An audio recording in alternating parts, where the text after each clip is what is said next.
ఈ year budget 3,22,000 budget పెట్టుకున్నాం. అదే సమయంలో మీరు గుర్తుపెట్టుకోవాల్సింది ఇది మన చేతుల్లో ఉంటుంది. ఇక్కడ అందరం కూడా గుర్తుపెట్టుకోవాల్సిన అవసరం ఉంది. ఒక చిన్న ఎగ్జాంపుల్ ఇస్తున్నాం.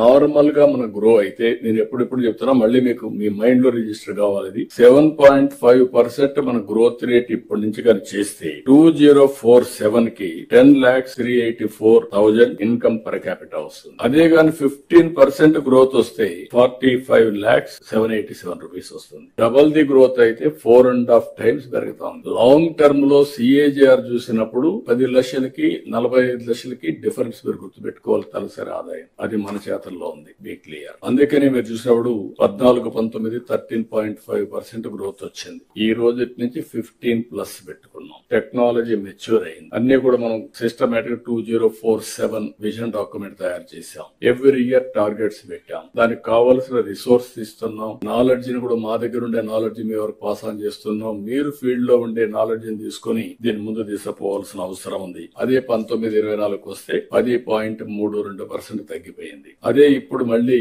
12.02 వచ్చాం. దీని వల్ల 2,66,000 రూపాయలు తలసరి ఆదాయం 23-4 ఉంటే ఇప్పుడు అది 2,98,000 అయింది. దగ్గర 32,000 పెరిగింది. అదే 15% అయితే ఇంకా దీన్ని డబుల్ అవుతుంది.